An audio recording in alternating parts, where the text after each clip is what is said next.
Okay students, now coming to the last part of the lesson, we will study about the French historian of the 20th century, Michel Foucault, 1926 to 1984. Now, Michel Foucault brought a very new concept in the historiography, and in his book Archaeology of Knowledge, he has argued that history is not just about arranging the events in chronological order. Chronological order means serial order. खाली तुम serial order में arrange कर दो कि पहले ये हुआ, फिर ये हुआ, फिर ये हुआ, फिर ये हुआ. This is not history. History is writing ये क्यों हुआ, why this happened.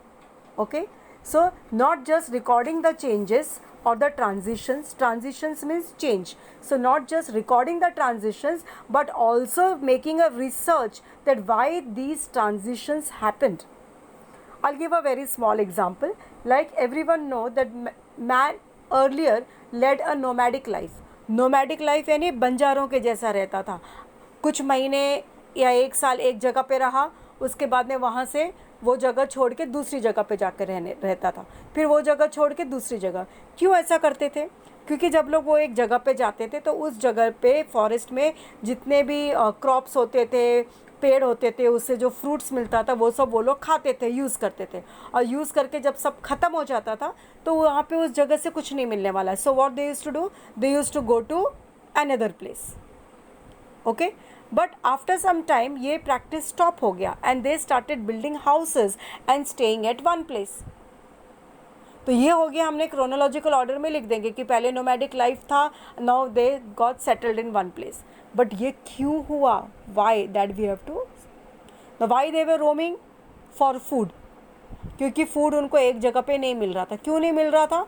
They were exhausting, वो सब कुछ ख़त्म कर दे रहे थे और नया कल्टिवेशन उनको आता नहीं था. सो ये ट्रांजिशन का मीनिंग क्या हुआ? They learned how to cultivate crops, agriculture के बारे में उनको पता चला and they started cultivating at one particular place and so they got settled in one place. So ये चीज़ उसके हिसाब से it was very necessary to write down, and this method को वो आर्कियोलॉजी ऑफ नॉलेज कहते थे. He called this particular method of researching why the transitions took place and explaining why the transition और changes took place. He told that this method of studying history is the archaeology of knowledge.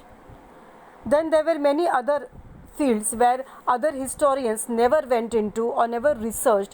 He focused on those areas also, that just like psychological disorders, यानी दिमागी जो ये होती हैं, बीमारियाँ होती हैं, mental disorders जो होते हैं, वो उस समय भी होते थे क्या? अगर होते थे तो किस तरह के होते थे?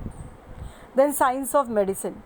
मेडिसिन कितना इवॉल्व था उस समय? डॉक्टर्स होते थे क्या? कोई बीमार पड़ता था तो वो क्या करते थे? How they would rely and how they survived. Prison administration, वहाँ पे भी कोई कुछ गलत काम करता था तो उनको प्रिजन होता था क्या? उनको बंदी बना के रखते थे, जेल होते थे क्या? ये सबको एनालाइज किया.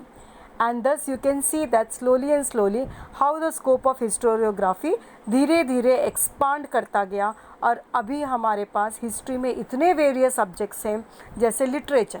लिटरेचर मीन्स ऑल, उस समय के जो भी लोग थे वो पोइट्रीज़ लिखते थे, शायरीज़ लिखते थे, बुक्स लिखते थे, नॉवेल्स लिखते थे, स्टोरीज़ लिखते थे, प्लेज लिखते थे, उन सब के बारे में study. Then you come to architecture. Architecture में जो बिल्डिंग्स बनते थे, मंदिर बनते थे, मस्जिद बनते थे, हॉल्स बनते थे, थिएटर्स बनते थे, वो किस तरह के होते थे. Then the sculpture. स्कल्पचर यानी कि जो स्टैचूज़ बनते थे, जो मूर्तियाँ बनती थी.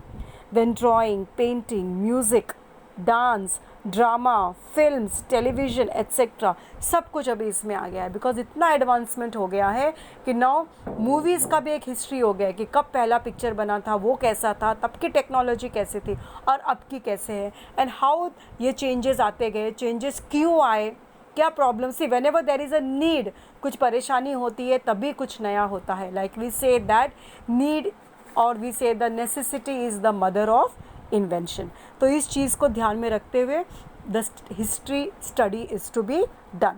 सो this we complete the chapter.